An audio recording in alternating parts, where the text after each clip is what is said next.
Bonjour Cécile, bonjour Patrick, bonjour à tous. Alors, vous souhaitez faire un point sur l'évolution de la société, mon cher Guy, ce matin. C'est ça, vaste programme, comme disait le général de Gaulle. Hein.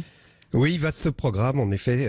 Tiens, à ce propos, savez-vous que cette réplique célèbre de Gaulle a été prononcée par le général alors qu'il prenait un bain de foule et qu'un homme dans le public a crié « mort au con ». Alors, de Gaulle, tout en continuant à serrer les mains, à embrasser les nourrissons qu'on lui tendait, a répondu sans même regarder l'intrus « vaste programme ». Eh oui, l'évolution de la société, vaste programme, c'est le thème de la chronique dont j'avais décidé de parler ce matin, mais entre-temps, Cécile m'a fait parvenir un article paru hier dans la presse suisse dont le titre était « Un taux élevé de testostérone chez les hommes réduit les chances de perdre son emploi ». Et Cécile, enthousiaste, a accompagné cet article du commentaire suivant. Là, c'est sûr, Patrick Roger est confirmé à la matinale à la rentrée, c'est scientifique.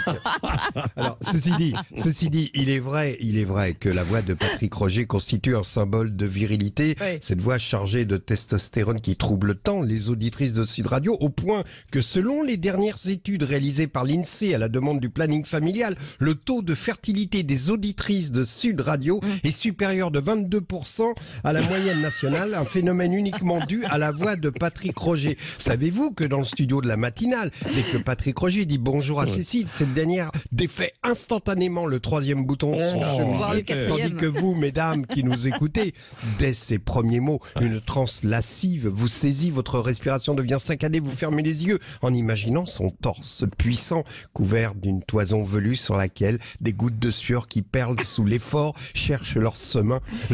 Vous sentez même les effluves d'eau sauvage de Christian Dior qui se mêlent à celle de sa transpiration, de son corps en action. Chaque matin sur Sud Radio, Patrick Roger ne vous parle pas, mesdames, il vous besogne.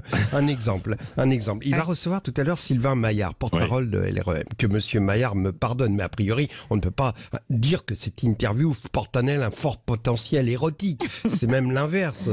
On peut même penser que sur le plan sexuel, elle ne soit d'aucune étude. Eh bien, Patrick, est-ce que vous pouvez, s'il vous plaît, prononcer la phrase avec laquelle vous accueillerez tout simplement monsieur Sylvain Maillard pour cette interview politique? Bonjour Sylvain Maillard. Oui.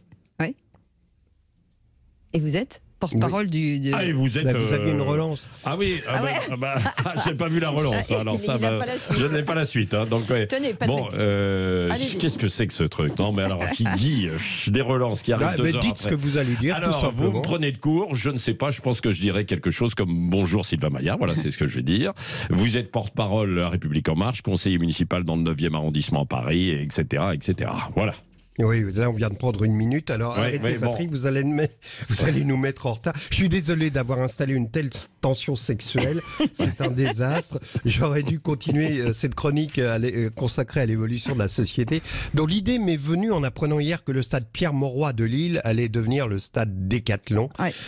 C'est terrible, et là c'est là que j'en arrivais à l'évolution de la société. Je me serais énervé contre le fait qu'il faille désormais dire la Coupe Davis BNP Paribas, comme on dit l'accord Arena ou le trimaran Fleury-Michon. Le trimaran Fleury-Michon, vous imaginez ça, le passage du cap de Bonne-Espérance, une nuit de tempête, les embruns, l'avant du navire, c'est le romantisme absolu sur le bateau Fleury-Michon. Le lyrisme en prend un coup. Ou bien Manureva, perdu dans le triangle des Bermudes. Vous vous souvenez, la chanson d'Alain Chamfort, Manureva, imaginez à la place Fleury-Michon. Non, ça ne le fait pas. Tiens, allez, pour finir, on écoute l'original.